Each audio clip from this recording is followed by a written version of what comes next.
تہمت نہیں لاونی تے کسی دے اوتے بدگمانی نہیں کرنی۔ یہ چار چیزاں میرے پاک نبی علیہ الصلوۃ والسلام دی حدیث پاک دے اندر ہیں۔ سرکار نے فرمایا کہ کسی دا نام تبدیل بھی نہیں کرنا، کسی دی کنیت تبدیل نہیں کرنی، کسی دے اوتے بدگمانی نہیں کرنی، کسی دے اوتے تہمت نہیں لاونی۔ سرکار نے منع فرمایا۔ سانو اپنے معاشرے دے اندر جتھے اساں رہنے ہیں، اے عارضی ساڈا گھر ہے، ساڈا ابدی گھر تک قبر ہے، یہ وہ بھی نصیب ہو گئے۔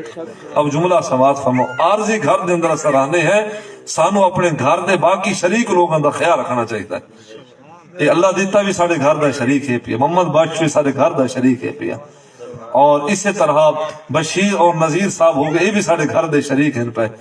تو ایک فرد نو دوسرے افراد دا خیال رکھنا چاہیے ہے، کسے دوتے بدگمانی سانو نہیں کرنی چاہیے، کسے دوتے تہمت نہیں لاونی چاہیے تحقیق تو بغیر، اور کسے دے نام نو غلط سڑ کے کوشش کرو نہ سڑو، اور کسے دی کنیت تبدیل نہ کرو۔ اے نہ